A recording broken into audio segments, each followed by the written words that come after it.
भगवान राम और हनुमान जी का रिश्ता जिस प्रकार था उसमें किसी भी प्रकार की दूरी बनाना बेहद असंभव था। लेकिन रावण से युद्ध समाप्ति के बाद भगवान राम सभी योद्धाओं को अपने राज्य यानी अयोध्या में रोककर नहीं रख सकते थे।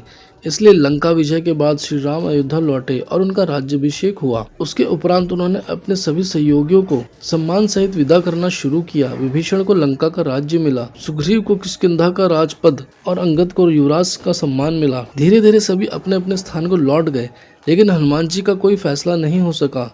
हनुमान जी की भक्ति, सेवा और समर्पण का वर्णन जितना किया जाए उतना कम है। रामायण में ऐसे अनेक प्रसंग आते हैं जहाँ स्वयं भगवान श्री राम भी हनुमान जी के उपकारों को स्वीकार करते हुए दिखाई देते हैं। इस कारण प्रभु श्री राम भी स्वयं को हनुमान जी का ऋणी मानते थे और उन्हें जाने कहने की हिम्मत उनमें नहीं थी। लेकिन हनुमान जी का अयोध्या में रुके रहना पूरे अयोध्या में चर्चा का विषय था।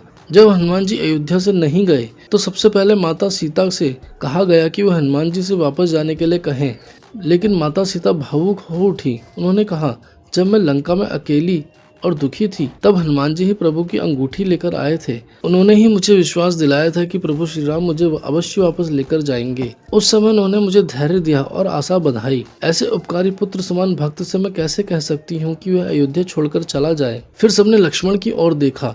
इस पर लक्ष्मण जी बोले, मैं तो युद्ध भूमि में मृत्यु के करीब पहुंच चुका था। पूरा रामदल शोक में डूबा हुआ था।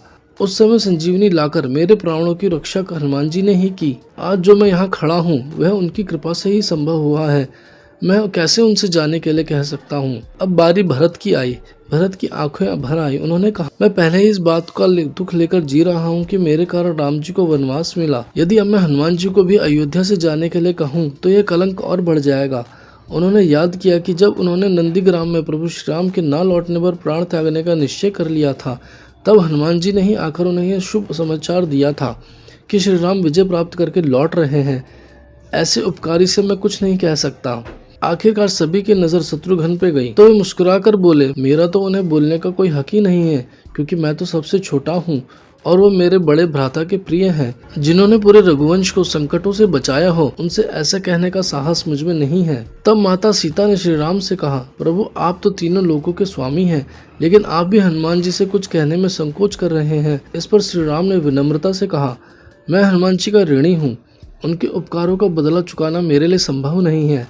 मैंने स्वयं कहा है, सुनु सुत तोई उरिन में नाही। हनुमान जी ने जो सेवा, त्याग और प्रेम दिया है उसका प्रतिदान देना आसान नहीं है। यदि मुझे उनका ऋण चुकाना हो तो मुझे भी उनके समान कष्ट सहने होंगे, तब जाकर बराबरी हो पाएगी। अगले दिन राजसभा में श्री राम ने हनुमान जी से कहा, मैंने सभी को कोई न कोई पद दिया है, तुम भी जो चाहो मांग लो। हनुमान जी मुस्कुराए और बोले, प्रभु आपने कहा था कि मैं आपको लक्ष्मण से भी अधिक प्रिय हूँ, इसलिए यदि मैं 2 पद मांगू तो।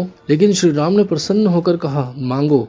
तब हनुमान जी ने विनम्रता से श्री राम के दोनों चरण पकड़ लिए और बोले, प्रभु मुझे कोई राज्य या पद नहीं चाहिए, मुझे तो बस आपके ये दोनों चरण चाहिए। सभी भाव विभोर उठे। श्री राम मुस्कुराए और माता सीता की ओर देखकर बोले, देखो यही कारण है कि हनुमान जी का ऋण कोई नहीं चुका सकता। आपको बता दें, ये जो भी जानकारी हमने आपको दी है ये धार्मिक मान्यताएं और सोशल मीडिया के माध्यम से दी है। मोक्ष चैनल इसकी पुष्टि नहीं करता है। ऐसी तमाम जानकारियों के लिए मोक्ष चैनल को सब्सक्राइब कर दें, बेल आइकन को भी जरूर दबा दें ताकि आपसे कोई भी महत्वपूर्ण जानकारी ना छूटे और साथ ही साथ हर एक वीडियो को नोटिफिकेशन आप तक पहुँचे। कोई शिकायत या सजेशन देना चाहते हो तो नीचे कमेंट सेक्शन के माध्यम से दें।